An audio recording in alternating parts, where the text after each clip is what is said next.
Future Tom here, cutting in for just a second. You're about to see the episode that I'm editing right now, but I just wanted to cut in right at the beginning to let you guys know that if you have not joined our new Discord server yet, head on into the video description, click the link, join the server.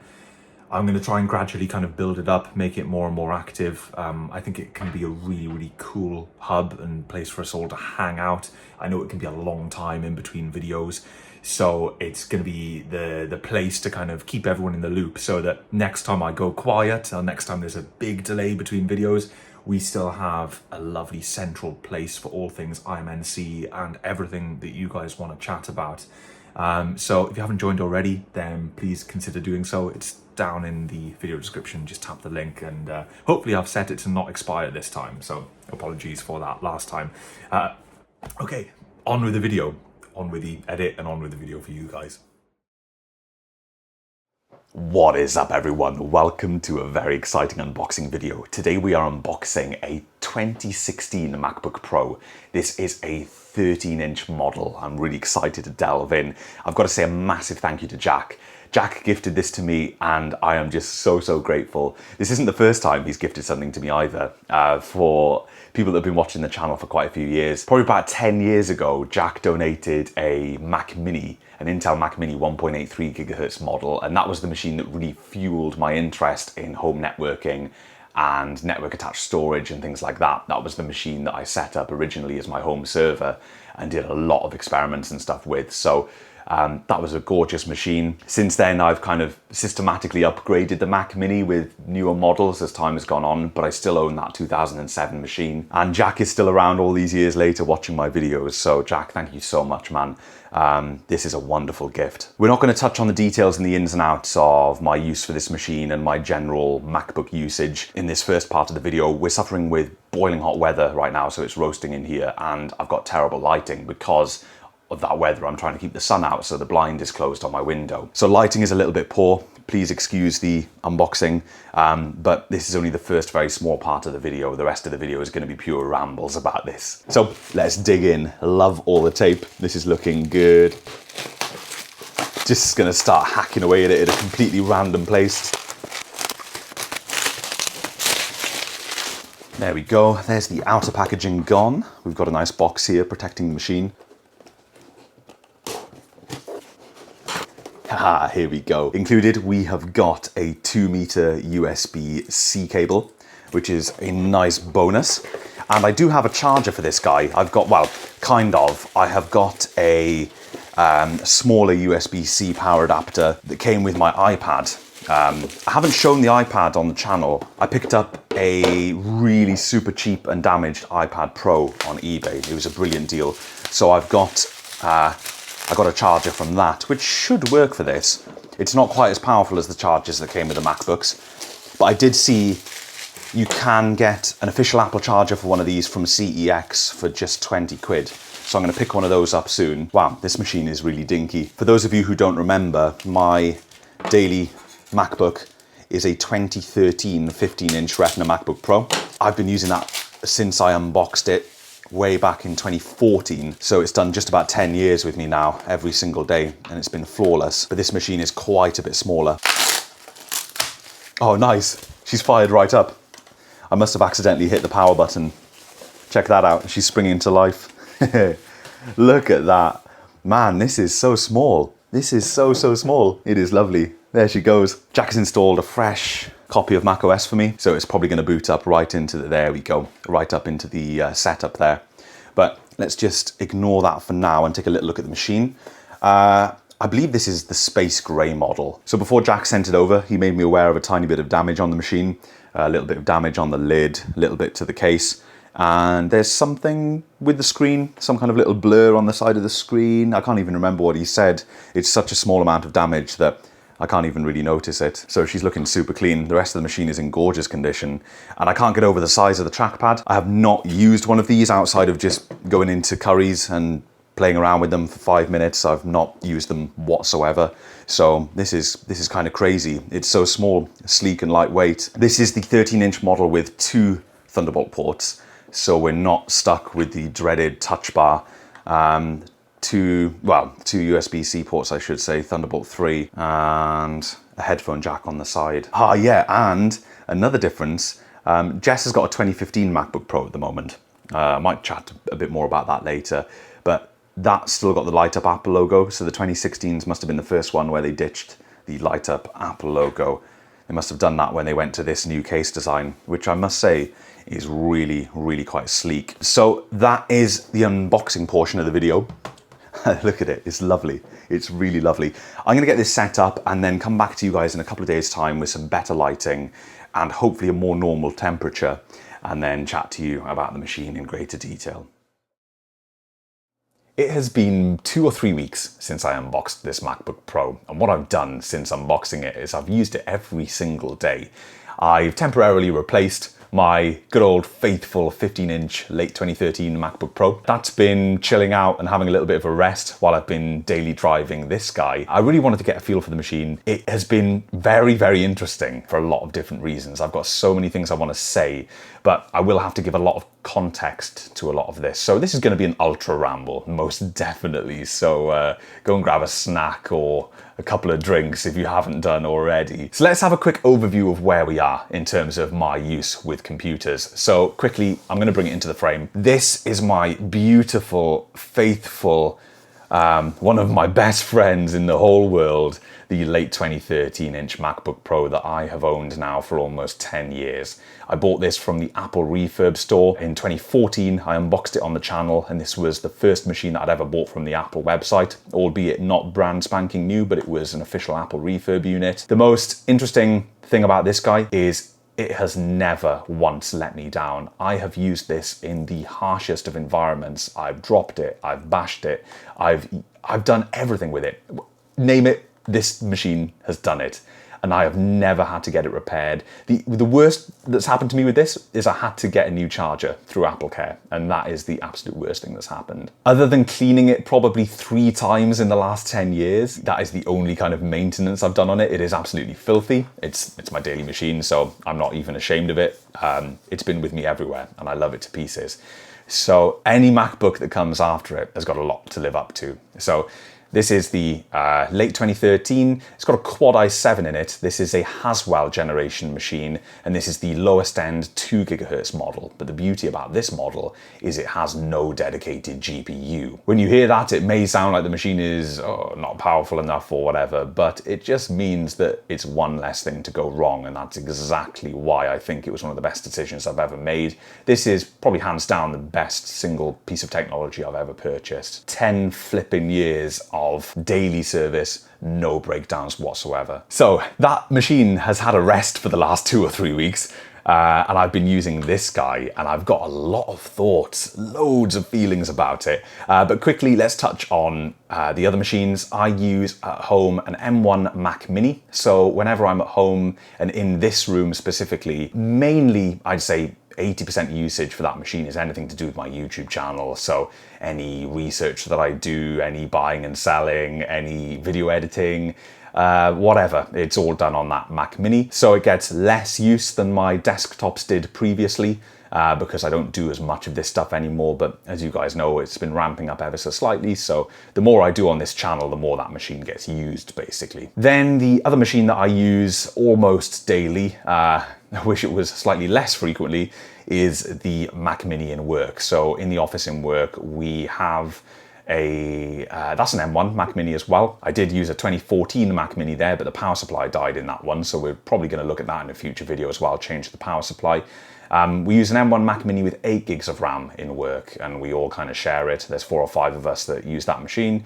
And yeah, that works great as well. There's not a lot of demanding stuff going on there. Pretty much with that Mac Mini, the most demanding aspect is the amount of applications that I'm running at one time. There's just loads and loads of apps that I have open all at once on different spaces. However, none of them are particularly taxing in themselves. So that machine does great. For my MacBooks, and this was true on the 15-inch, I have 2 accounts. Because I don't have a work-specific laptop, I simply have all of my work stuff on one account, and then I have all of my personal stuff on another account.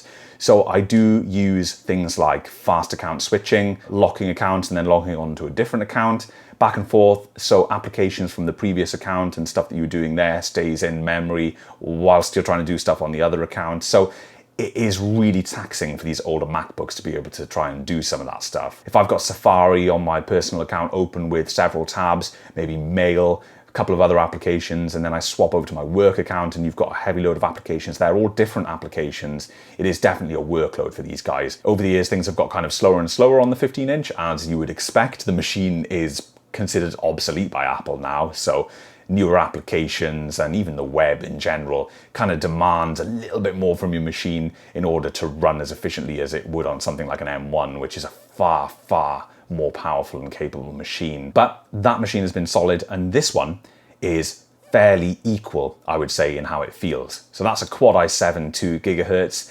This one is a dual core i5, I believe at 2 gigahertz as well. We'll check that out in a minute. This is a newer machine, of course. This is a Skylake machine, a handful of years newer than my 15-inch MacBook Pro, but we're losing 2 cores and dropping down to an overall lower-end machine. So that's kind of an up-to-date overview of the machines I use and roughly how I use them. I have the 2 desktops, one here, one in work, but then the MacBook just bridges the gap in the middle. And it is difficult, it is hard. The M1s are just so snappy. Going back to the MacBook Pro is noticeably different. You notice it. So for the last maybe year and a half, 2 years, I've said to myself, man, I'm probably gonna have to look at upgrading this MacBook at some point. But it's just so damn reliable. Yeah, it takes a little bit longer, but I'm so used to it. I am really accustomed to the way that it feels, the way that it works. And even though it takes a bit longer, it does all the same things. It just takes a little while longer to get there. So I've never pulled the trigger on something like an M1 MacBook Air or something like that, because those machines are a nice little deal on eBay, or I could even look at maybe saving up for a brand new one at some point, but I've never really felt inclined to do that. So that's where this donation comes in, and one of the reasons why I was so fascinated to try out, albeit still an old machine. This is considered vintage, not obsolete. It is now 2024, of course. However, this is slightly newer than the 15-inch that I've been using. So that's one of the reasons why I was so intrigued to check it out. Another reason why I was so intrigued is because this is the first MacBook Pro, even though this is a 13-inch, so it's not an apples to apples comparison. This is the first one with a new case design. This is the, I guess, the 4th generation case design for the MacBook Pro since it was initially introduced. First of all, we had the non-unibody ones that were the lovely OG PowerBook looking ones. Then we got the original unibody, which was the nice thick optical drive ones. Then we got the Retina refresh in 2012, and that's the case design that's on my 2013. And then here in 2016, we got the next case redesign, which really reduced the volume, and a lot of things changed with this machine. So let's take a look at the machine hardware-wise, and then later on we can start those discussions again, comparing the two machines. But let's just focus on this guy specifically right now. So this is the 2016 lowest end 13-inch MacBook Pro, and I am extremely glad that it's the lowest end one. A little bit like my previous MacBook, I'm really glad it's the lowest end one because it doesn't have a graphics chip. I'm really glad this is the lowest end model because it does not have a touch bar. Outside of playing with the touch bar once or twice at a shop, I have never used one, and I would never want to use one. It is just not something that I would find enjoyable or useful. When the feature was first introduced, I looked at it straight away and said, that's not for me. And I think several people did as well. There were people that found little niche uses for the touch bar, and some people of course enjoyed it for what it was, but I think overall it was a weak move and a little bit of a waste of time. So I'm super glad that this machine does not have a touch bar. So that was a big design change. All of the machines except for this lowest end one had a touch bar, 13 and 15-inch. The other big change, of course, as well as the overall reduction in size and weight, the volume of the whole machine is just so tiny. I can't get over it. It doesn't feel like an 8-year-old machine. This feels absolutely gorgeous. For context, I've never owned one of these before. My wife owns a slightly newer MacBook Pro than I do, but that's a 2015 13-inch, which has the same case design as mine. So this is the first time I can properly get my hands on one of these newer ones, and it really does feel tiny. That's one thing I love about it in my bag, is it is so much lighter and smaller to carry around. It's beautiful. What this does for this tiny package is amazing. So yeah, I'd be pretty blown away if I had anything even newer than this, I think. This is crazy. So another huge change is the port selection. So on this one, we have the 2 Thunderbolt ports. Normally they've got 2 on each side. Lowest end non-touch bar version has just 2. So this side you get 2, and this side you get just the headphone jack. So I've got a lot of feelings about these USB-C ports. I'm just gonna have to grab a couple of other things to illustrate my point. So the first thing I want to touch on is the charger. I picked up a dedicated USB-C charger for this guy. My iPad one did work, but it was so small that it would only charge the machine if the machine was not in use. So I needed a power adapter that I could carry around, that if I did run out of battery, I could simultaneously charge and use the machine at the same time. Little bit of a tip for anyone that's in the UK, if you are not able to afford or don't want to pay all the money for the official Apple USB-C MacBook chargers, if yours breaks and you need a replacement or you lose it or whatever, I most certainly do not want to be purchasing those at those kind of prices off the Apple website. You can pick up these from the CEX for £20. And they have the range of different versions, and they're all around £20. Some are £22, mostly around £20, which is incredible.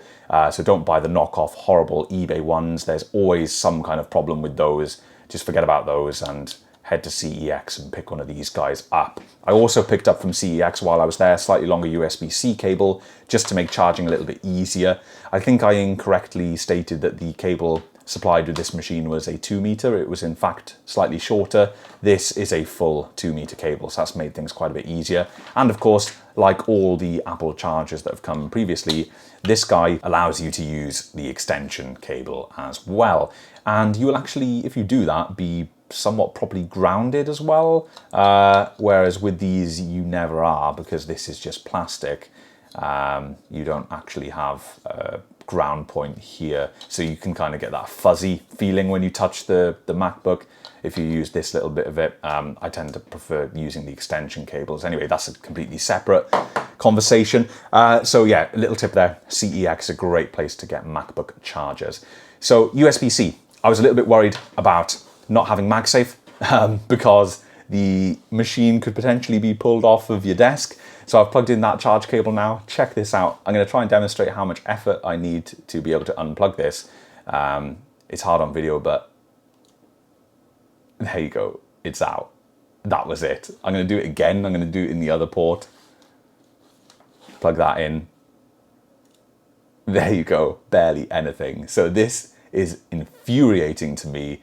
MagSafe is stronger on my 10-year-old 15-inch MacBook Pro than USB-C is on this guy. If I've got this, I've sat on the bed and used this machine and had the charger plugged in, and if I just so much as move my leg up and the machine moves up, the charger will just boop, pop out, and not all the way, just enough to not make any contact anymore, and that is damn annoying. But that's down to 2 things. This is a used cable, and I think it's been heavily used. So if I was to buy a brand new cable, it would stay in there probably a little bit more firmly. And of course, this is a used machine, so the ports have been used. And I've got another USB-C device here. This is something else that you're going to need, dongle. We'll talk about that in a minute. This one plugs in, and this is how I know that the ports aren't completely worn on this machine, and it's more so this cable. This one, even though it pops out easily, it does require that little bit more force. So I should be able to move the MacBook. I've got this plugged in to demonstrate. There you go. I was able to move the MacBook ever so slightly across the desk before it unplugged. Still not the most stable thing, but I tend to find that the USB-C connectors just pop out a little bit too easily, which is a real shame. Ethernet, I love it. It locks into place all the way. USB-A, although there's no locking mechanism, they're so long physically that they go deep into the machine, and they are difficult, unless you directly pull them, difficult to pull out. If you've got weight bearing down on a USB-A cable, the port is so long it doesn't pull out because it would more likely just bend instead of coming out. USB-C is slightly different because it's so small. If you've got weight bearing down on it, it does just pull out, which is quite annoying. So specifically in work, I use Ethernet a lot. We have various systems, servers, bits of equipment around the building where it's useful to have a MacBook because you can just wander up to it, directly connect to the piece of equipment or to the nearby switch, and then troubleshoot something or reprogram something locally next to that device. It's something that I do a lot, and I need a dongle to do that. Now, don't get me wrong, I needed the dongle to do that on the previous MacBook, on the 2015, but because it was a USB-A to Ethernet, it was a lot sturdier to just have that there. I don't tend to put my machine down anywhere.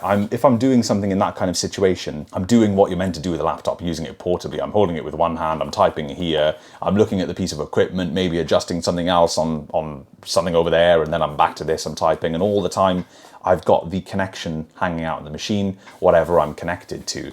What I'm going to have to do is, because this is obviously a multi-port adapter, you've got all these USB-As, you've got HDMI, you've got a USB-C charging pass-through there, and you've got the Ethernet.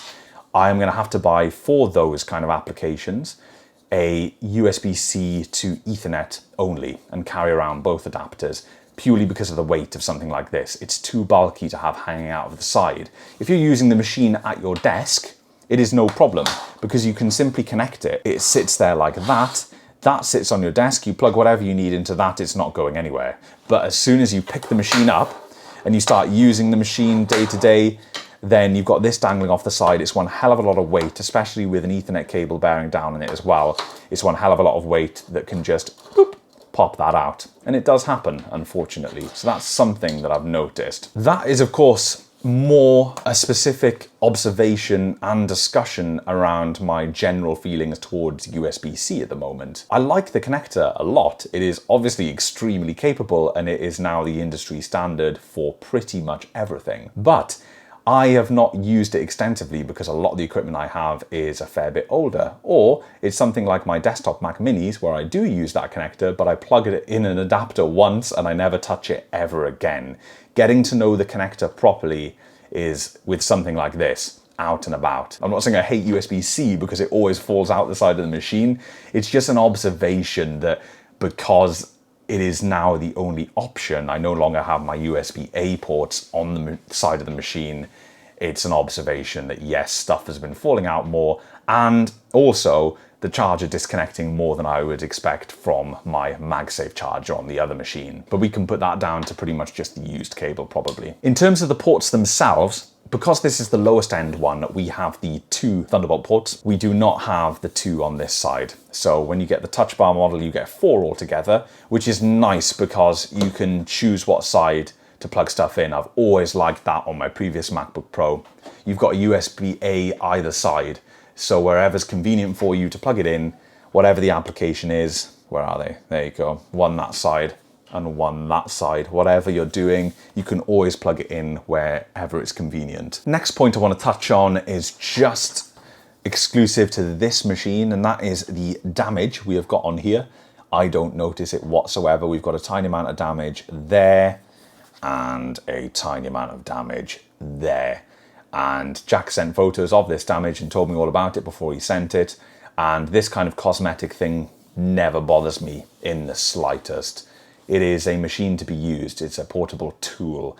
And your tools out and about, they get beaten up. And sometimes they're scratched or dented. It does not make the blind bit of difference as long as it doesn't affect functionality. So next point before we open the lid, because we haven't even opened the lid yet. Next point is this was the first generation of MacBook Pros to ditch the light up Apple logo. And that is quite a dramatic thing. I have owned a Apple laptop for the longest time, and the Apple logo has always lit up. Having one where the Apple logo does not light up is very, very different.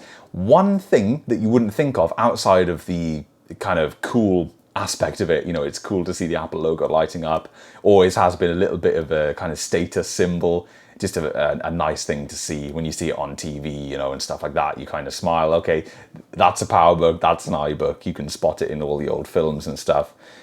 You'll lose that ever so slightly now when they film TV shows and films and stuff, or you see someone out and about with one of these. Hasn't got that light up logo, which is a shame. It's been part of our computing culture for 20 odd years, ever since that Snow iBook, I guess, where the Apple logo lit up. And from there, they all did. So we haven't got that anymore. But one area, as I was saying, outside of that kind of cool vibe is when you close the machine, you can't actually tell whether the display is on or off, and that's an interesting thing. So I don't know if any of you guys have ever had this with your MacBooks. Sometimes if the machine is slightly unhappy, or you've still got something that is preventing the machine from sleeping, or it's crashed in any kind of way, it's really useful to know if you close the machine and you slide it into your bag, if the Apple logo is still lit up, you can go, aha, something is wrong here, the display is on. And then you can open the machine and you can, hold down the power button to restart it, or you can close the application that's causing the problem.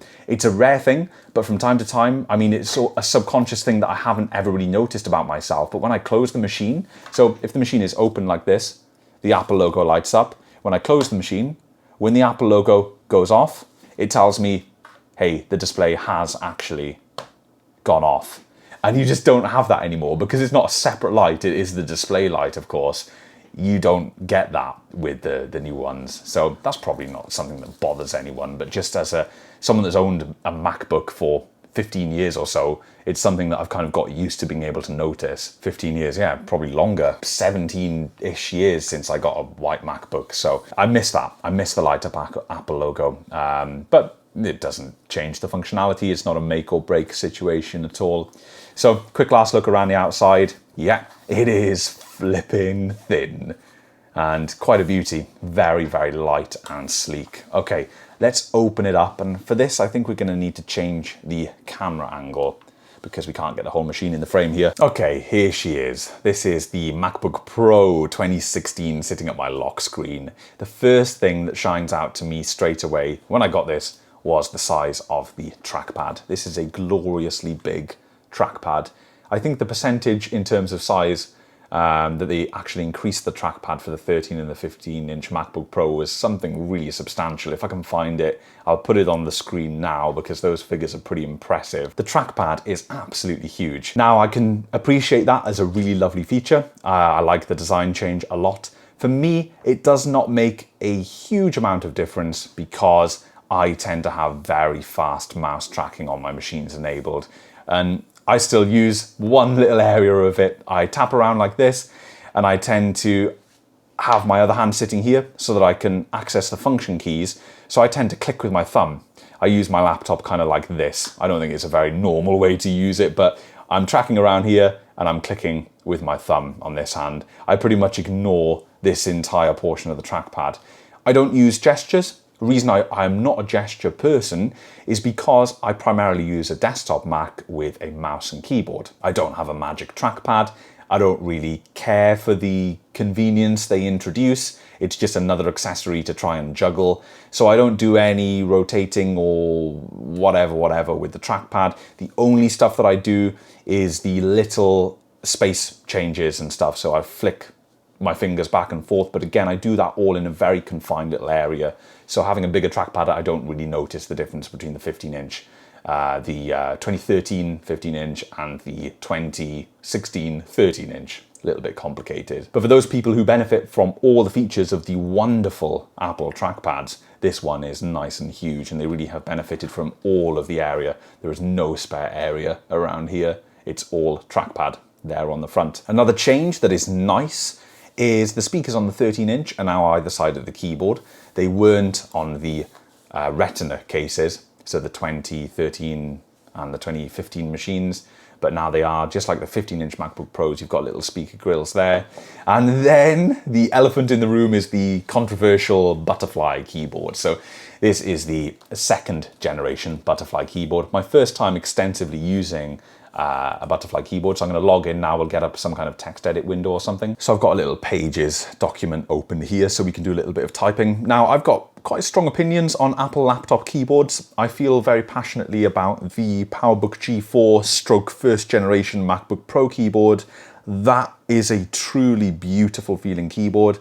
I won't bore you with gushing over that again because I do that in nearly every video where I talk about an Apple laptop. That is my all-time favorite. And then I really don't mind the chiclet keyboards. They've been the same for years and years on those machines, and they're fine as well. So getting the butterfly keyboard, again, only ever used in shops very briefly before now. Getting to grips with the butterfly keyboard has been really interesting. So I'm just gonna do a little bit of typing so you guys can kind of see and hear it, even though you've probably all typed on one, but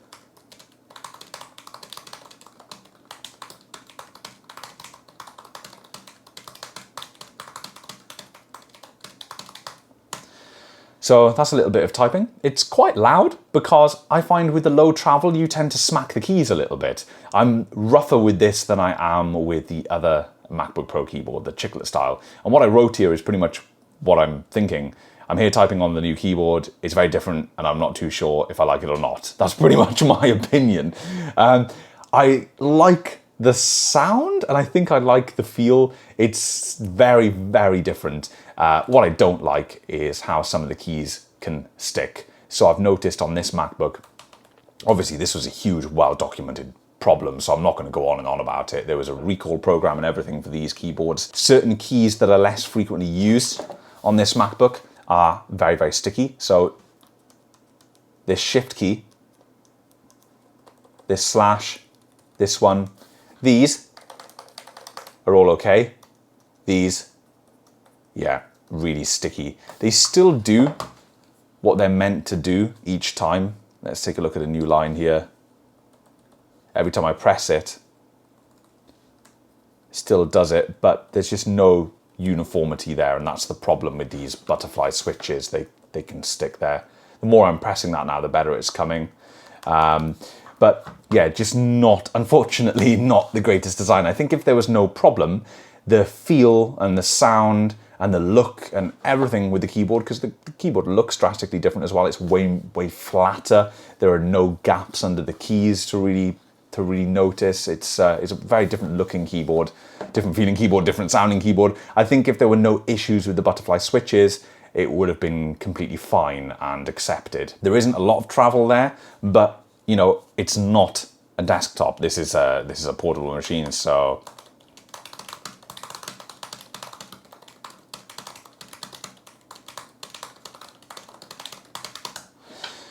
yeah, I'm pretty much used to it now. It is very different. I don't dislike it. I probably like it equally in terms of feel, although it's very different feeling, equally in terms of feel to the chiclet keyboard. But then that reliability does definitely come into it. You know, if you've got strange behavior with some of these keys, I mean, how often do you press that key anyway? You know, it's not a huge deal, but that's specific to this machine. If your F key or T key or B key started doing the same thing, that would be really annoying. And they do, of course. That's what happened to people. That's why the machines were recalled, and then the keyboards were repaired, and there was all that drama around the keyboards. This is the second generation. Of course, the first generation butterfly switches were in that little strange 12-inch MacBook. So I think a few things were improved on this guy.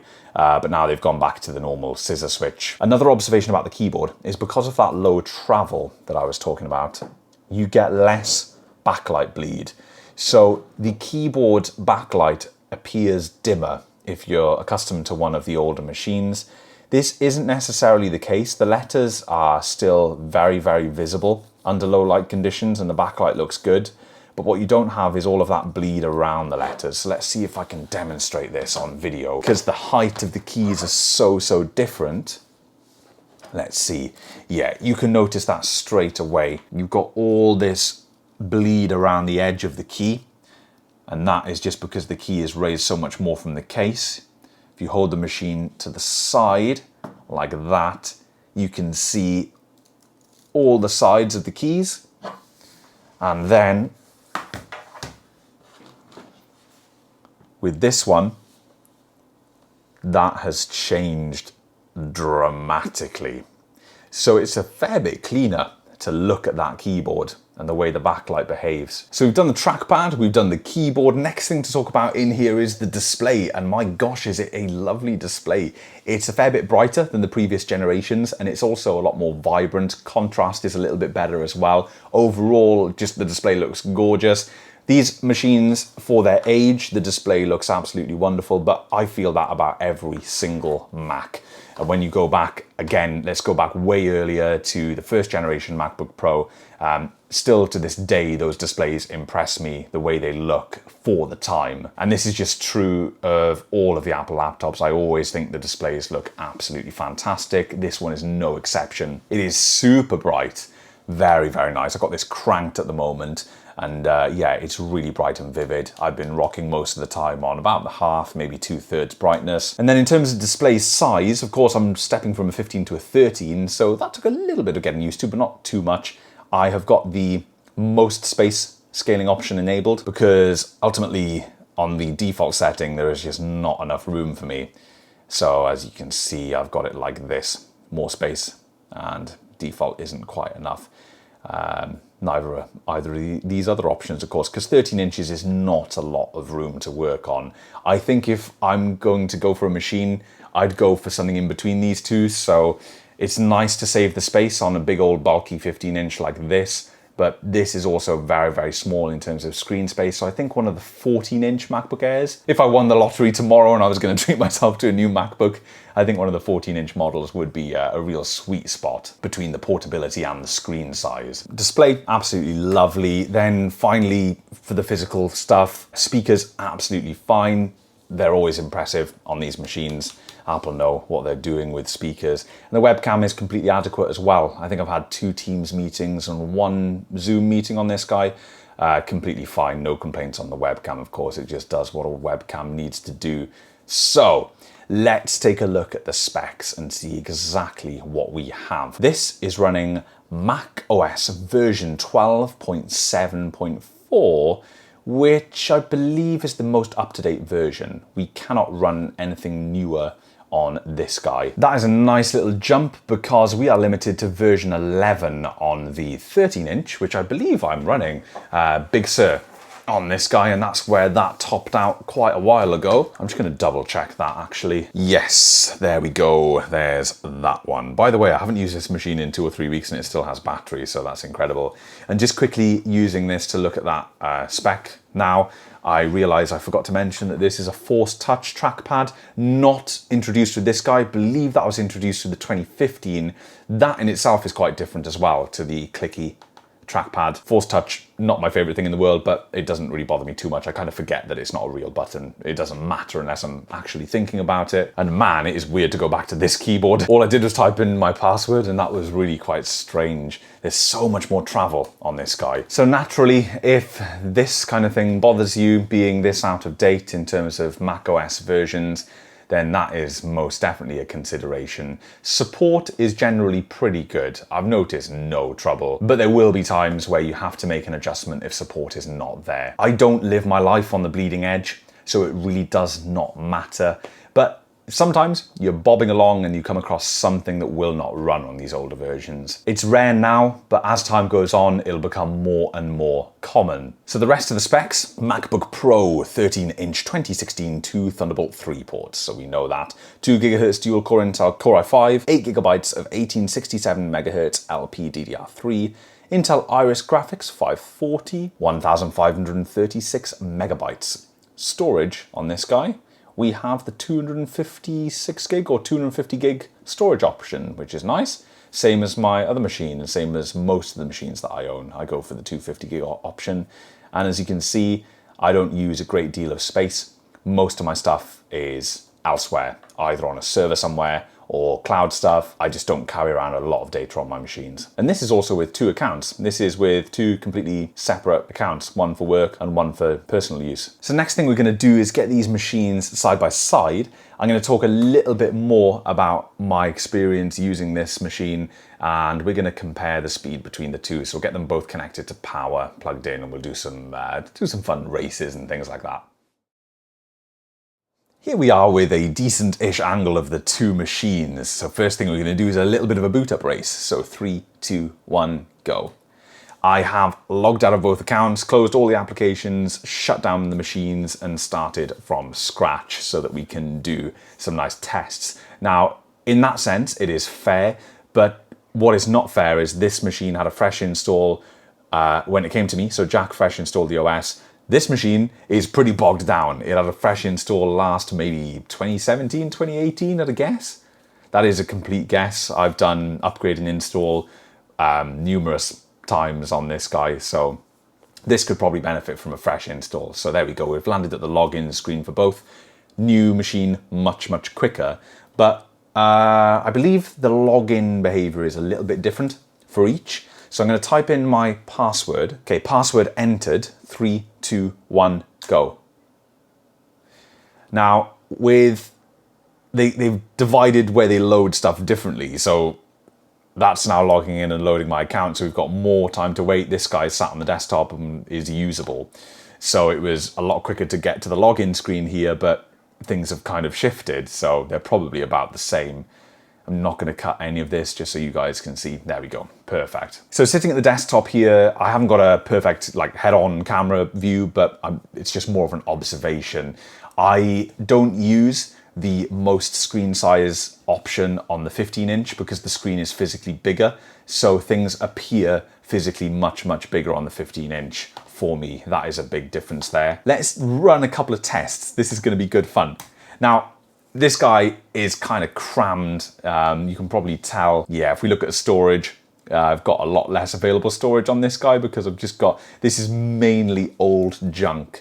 I really do need a fresh install on this, so it's not perfect in terms of comparison, but let's still run a couple of tests. So first things first, let's launch on each of these. Let's launch Safari and see what happens. 3, 2, 1, go. Ooh, okay. That was close. That was really close. This one won, I think. Let's load up a couple of different websites. I thought it'd be really cool to load up the New York Times on both because this was a staple Steve Jobs Apple keynote move. So let's do this. 3, 2, 1, go. There we go, a little shade quicker on the 2013. Let's do a couple more websites. As you can see, a little bit ahead there on bringing the pop-up. Noticing a big difference in the screens as we're sat here on this website, by the way. The screen is popping way more on this guy. But still a lovely screen on this guy as well. Let's do the same test for Mac Rumors. 3, 2, 1, go. Ooh, close. The next one is eBay. I had to redo this portion because I was signed in on this machine. I wasn't on this machine, so the web page was very different, but I've signed out of this now, so it should be the same. 3, 2, 1, go. Okay, boom. Okay, roughly the same. I'm gonna load up another site. Let's go, speedy. And one more, let's do the BBC website. Bang, wow. And I haven't browsed to that website. That is really impressively quick. I think Safari must start to load the page if you highlight it in the list because that is ridiculously quick. I haven't browsed to this website before really at all. So when you have it sitting there, does it start to load it? Because that is scary quick. There we go.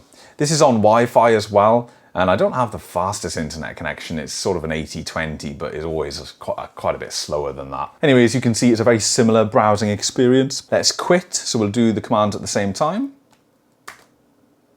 There we go. Next up, we're gonna run Geekbench. I don't think I have it installed on this new machine, so we're gonna have to download it. Let's go and see what the latest version is I can get on this older machine first of all.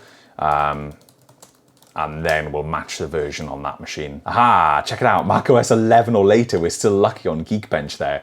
So we'll download the newest version and we'll do the same on here. So over here we are done on the download. That is all good, it is open. We are still waiting here because I do get Wi-Fi troubles with this machine. I'm not too sure what it is. Sometimes I need to toggle the Wi-Fi on and off. So if I toggle it, the network connection was lost, toggle that back, restart that. See if it goes any quicker. Still crawling a little bit. We'll do a speed test in a minute. Yeah, that hasn't helped toggling that network. We'll look at that in a minute after we look at Geekbench. I'm glad I had to download something because that reminded me of some of the network troubles I've been having with this little machine. So we are finally downloaded. We will definitely look at that network stuff in a minute. I've made sure to close Safari on both machines. As soon as we get this loaded up, I can run it. Okay, so we are finally here. I've closed Safari on both machines. So we have just Geekbench running and we are gonna run the benchmark. So let's just get our cursors in the right place. 3, 2, 1, go. We get a score at the end of this one, so I don't need to leave the edit running continuously. Obviously, usual disclaimers, Geekbench is not the be-all and end-all, but it's a nice little way to compare two machines directly. So we have the results in. The 2013 finished slightly quicker, and we can take a look at the results. So we have a single core score of 1050 on the little 2016 and 982 on the 2013. Because this one tips over 1000, it looks like a much bigger score, but the score in reality is of course just 68 more, I believe. Not a huge amount more on the single core, but it makes sense that this is higher. It's a newer platform, more modern CPU. But then if we look at the multi-core score, the 2016 machine gets absolutely annihilated, of course, because this is a quad core, I believe quad core 8 thread, and this is a dual core 4 thread machine. Yes, I've just double checked, that is indeed correct. And these are totally different beasts. I'm just looking at some of the specs here. The little Core i5 is a 15 watt TDP chip. The Core i7 in the 2013 MacBook Pro is a 47 watt TDP chip. And there is one hell of a substantial difference when you start looking at these CPU comparison websites. So the Core i5 is the 6360U and the i7 is the 4750HQ. Using it day to day, they feel about the same. I've used this for 2 or 3 weeks, feels about the same as using this machine. So let's quit back out of Safari and quit out of Geekbench. I'm doing everything at the same time to try and demonstrate how snappy the machine is. Let's launch Pages, because that can sometimes take a while to launch. We'll have a little look. This is probably going to be a different version on each of these, but there we go. A little bit quicker on the 15-inch. Let's go do Command N on both of these. Again, enter. Ooh, nice. So as you can see, they kind of trade blows. Well, let's leave Pages there. Let's do the same with Numbers. And although not massively important, opening and closing applications doesn't really demonstrate the power of the machine. This gives us a good feel of how the machine is around the OS, just clicking around here, opening and closing things. New. Bang. Very similar. Yeah, so as you can see, for some reason, this one does not perform very well on my Wi-Fi. So we're in the same location here. There's just something a little bit amiss with the Wi-Fi. I've got a Unify home network here. I've never had any issues like this before. There you go. So you can see the difference there on the download especially is quite substantial. Obviously this is not normal behavior, so I would need to look into this a little bit to see what is actually going on. Ah, there we go. So just a toggle back and forth on the Wi-Fi and we're straight back up into really good speeds. But we're dipping, which did not happen on the other machine there, the 15-inch. Oh, we're going back up a little bit. Yeah, really odd behavior. I don't know why that is, but it's been doing it since I got it. So that gives you a quick idea of how the machines behave day to day compared to each other. Very close. Just general daily usage, loading websites, opening and closing programs. This machine would soon start to accelerate if we were to open up Final Cut and to start rendering things and that, because we do have that extra 1000 that Geekbench showed us there on the capability of the CPU ahead of this guy. So even though benchmarks aren't everything, we just know as well, using our common sense, that the 4 cores, 8 threads are going to perform a lot better in terms of video rendering and exporting and things like that versus the slower Core i5. But single core performance and general day-to-day, they're pretty much identical to use. So it comes down to all the other factors of the machine. So why the comparison? We don't always compare the machines we get in and look at to the current machines that I'm using, unless there's a specific reason, like when we did the 2013 Mac Pro. We compared the slowest and cheapest available consumer desktop today from Apple, the Mac Mini, to the most expensive and most high-end desktop available 10 years ago, and that was great fun. But when I got the PowerBook G4, I didn't immediately whip it out and start comparing it to my MacBook Pro. Why are we doing such a heavy focus on comparison today? Well, that is because I am considering using potentially the 2016 as my main MacBook Pro. but I really can't decide. It's difficult. I have all my stuff set up on both machines, so I can just chop and change between them now. It doesn't really make much of a difference. But I've been using this one exclusively for 2 or 3 weeks, and it's been great. It's done everything, but there are annoyances. So if I had to summarize, with my existing MacBook Pro, the good old faithful 15-inch 2013, it is a purely tried and tested machine that I trust. I've owned it for the last decade. It has done everything I've asked of it, and it still has not given up. I know it's just a machine, but loyalty comes into it. I've been able to trust that MacBook since the day I got it, and I just know every single little thing about it. It's just a brilliant companion. It's never let me down, and the day that I have to officially retire it will be a really sad day. Having said that, with this new little 13-inch 2016 model that I've got here, there are a lot of advantages. It is way smaller and lighter to carry around in my bag, and that has been a real treat. I carry my bag around everywhere, and I've had a MacBook on my back for the last decade and a half. When I got the Retina MacBook Pro, it was a nice upgrade over the previous machines because I've been carrying around various machines, old PowerBooks, the 2008 MacBook Pro, which was a fair bit heavier. So it was a nice sleek upgrade, and now we've upgraded again in terms of the sleek design, and it is much smaller and lighter to carry around in my bag. The other thing, of course, is this one is newer. It runs a slightly newer version of the operating system. There's not really that much difference between the support, but if applications are going to start dropping support version by version, then it will happen to this machine first. But I tend to find that apps tend to drop support for batches of operating systems at a time, maybe 3 or 4 versions, and it'll say, right, okay, now I'll only run from this version if there's been a particular milestone reached or a technology that is no longer available in the previous versions that were available in X version and newer, if that makes any sense. So there's no guarantee that by using this one I'd get application support for longer on the applications that I use. They are both already out of date in terms of some of the Apple applications. For instance, the Numbers and Pages versions, I am not on the same version on my Mac Minis, and that is frustrating because some of the features that you get on the newer versions and some of the stuff in the files, you then have to open those files in the web version of iCloud, which is a little bit backwards. Apple aren't very forgiving with their own applications and older versions, at least if you want to keep those apps up to date. But one thing they don't do is they don't say, hey, you can't run that anymore. You can quite happily run the old versions as you've seen here, and there's 99% of it is the same. But then this just plays into the broader conversation of support in general. What is your view on support? We all have different views on it. My view changes all the time, depending on things, but like I said, I'm generally not on the bleeding edge. So do I see it as an advantage that this has slightly more support?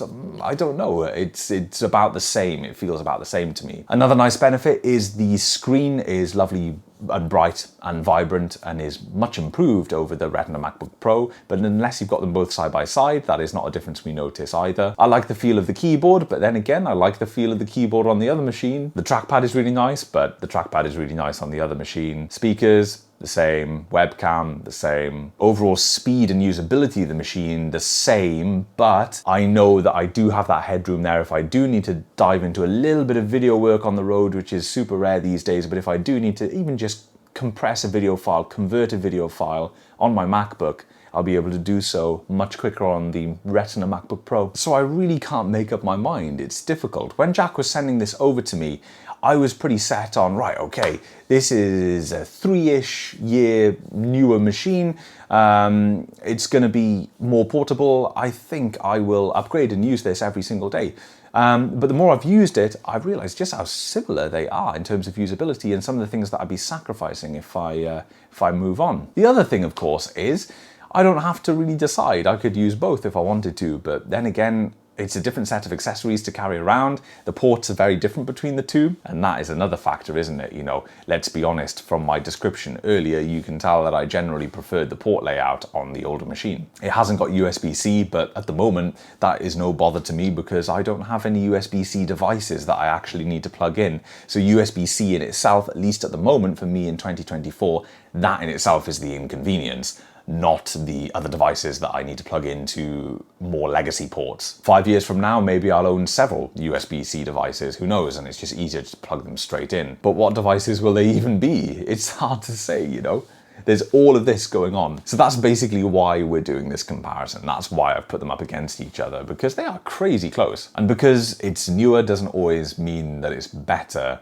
And I guess you can say the same because the old one has been with me for so long doesn't necessarily mean that it's more reliable. Maybe this 15-inch will die tomorrow. I bloody hope it doesn't, but maybe it will. And I will clonk on with this 13-inch. So an interesting one. I have very much enjoyed checking this laptop out. And because I'm currently set up using this, I'm going to continue using this for my daily laptop for a while and see how it goes. If I get too infuriated by that port thing in particular, because that is quite a big factor, or I feel like I am suffering with the smaller screen size or any of these other things, I can at any time just swap back to the previous machine. What I was going to do as well was give one of these to my wife because she is not overly happy with everything that her 2015 is doing. It is not quite capable for what she needs. So I did come up with a kind of plan to give her one machine that could be a dedicated laptop for one specific task. Like this machine is just for photos and then this one is for everything else. But I'm not too sure how that's actually going to work out because neither of these that I can offer her are any real quicker than what she has now. If we're being brutally honest about it, then both her and I at some stage are going to need some kind of modern upgrade. Probably won't be this year, might not be next year, but definitely soon after that, I think into 2026 when the support starts altering quite dramatically, we will need to look at picking something up, maybe like an M2 machine used or something like that. Just going to do a tiny bit of handheld here for a second because just as these were behind me, I noticed how much of a difference there is in overall footprint because you're doing two things. You're stepping down a screen size, 15 to 13, but you're also stepping over to that more modern case that is drastically less in terms of volume. So this is a chunky monkey now compared to this. I cannot get over how tiny this is. It looks so modern, so modern and sleek, beautiful. But this one is a tried and tested classic design, but it is way heavier, way heavier. For the first time, I can hold my computer like this in front of the camera. Look at that, how tiny it is. Please don't drop it, Thomas. Just look at that, look at that. And that's what I love. That's what really draws me to it, is how tiny it is. You can just really throw it around, not physically go crazy with it, but it's so maneuverable, I think is the right word. You can put it in much smaller spaces. So I've got more MacBook Pros at my disposal. We may as well extend this and have a little look at a little bit more because something else has just twigged and I can't quite get over it. This is a 2016 machine, brand new design. Apple was still selling this guy in 2012. So just a 4-year difference. This is the last MacBook Pro with the optical drive, the famous one that they were selling for quite a long time alongside the Retina. This is a beauty, a lovely machine when this came out, absolutely gorgeous. Originally saw this design with the 2008 aluminium MacBook. And again, this as well is just a timeless design. But taking a look at them next to each other, let's have a quick look. Look at this. Just look at this. This has an optical drive and an Ethernet port and a 2.5 inch drive bay inside of it, granted. But just in terms of that portability, look at that. How crazy is that? In the space of 4 years, that's the difference. And this was already a nice thin machine. Look at that. And the way that you handle them as well. That, wow. This one, yeah. It's like picking up a small folder or file, a little A4 file. Just picking it up. This one, yeah, yeah, that's heavy. Let's wind it back then a little bit more and look at arguably the most famous Apple laptop of all time, the one that everybody had and was absolutely everywhere for the longest time, the white MacBook. Look at that, the most portable laptop that you could get for years and years and years and years, not including the original MacBook Air, because nobody really includes that. This is a little beaten up, but yeah, still sleek by today's standards.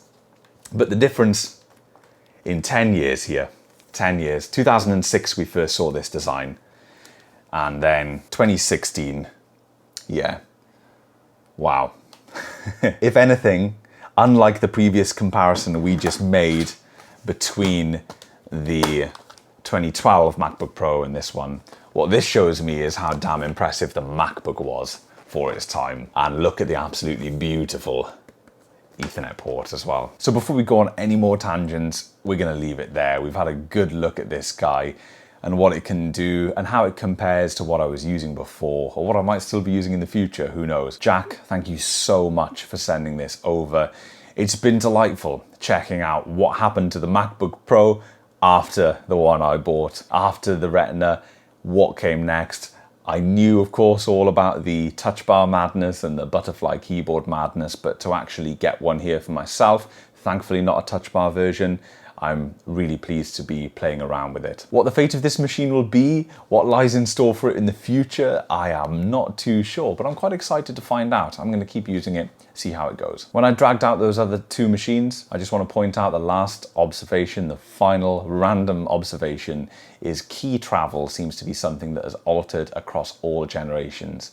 So the key travel was greater on the white MacBook than it was the 2012 MacBook Pro. Then we had a reduction in key travel again when we went from the original unibody design of that 2012 MacBook Pro over to the Retina design, and now even less again with the butterfly keyboard. I'd be really intrigued to type on a new M1 MacBook Air or M2 MacBook Air or MacBook Pro. Yes, the M1 now is sort of 4 years old or something like that, but it takes me a long time to catch up. And I have played around with them in shops, of course, but you can never quite tell. When you're standing there, it's not your environment. You're standing, not sitting. It's their table. You're only there for 5 minutes. You can't get a feel for what it's like. So getting one of those here at one point will be quite interesting, I think. It's not going to happen anytime soon because I'm now spoiled for choice. I have two laptops here that can do everything I need. I've just got to pick which one to continue with. For Jess, it's a little bit of a different story. She has more needs than I do. It's her only machine. She doesn't have a desktop, so she has to do everything on the MacBook. And like I say, she's rocking a 2015 model at the moment. I've never made a video about that one. That was purchased in a time where I wasn't making that much content, but it's doing a lot better for her than the 2012 was at the end of its life, but it's now definitely showing its age in terms of what she wants to get out of the machine. So I'm gonna have to figure something out there, and I'm not sure if the answer is here. I'm not sure at all. So anyway, that's all something to be sorted in the future. I've had a great time looking at this, and Jack, thank you so much again for sending it to the channel. It's absolutely incredible. Very, very kind of you. I do have a lot of cool stuff sitting just over there waiting to check out. This was first on my list to check out because we all love a good Mac related video, but I've got lots more exciting stuff to come as well. So hopefully you can stay tuned and check out some of that stuff. Because you've made it right to the end of this video, I will tease that I do have another Mac sat over there on the floor waiting to be unboxed. It's not currently in a working state. We're going to try and figure out what's wrong with that one. So that should be coming up in the next 2 or 3 videos or so. But anyway, thank you so much for watching, and I'll see you all in my next video.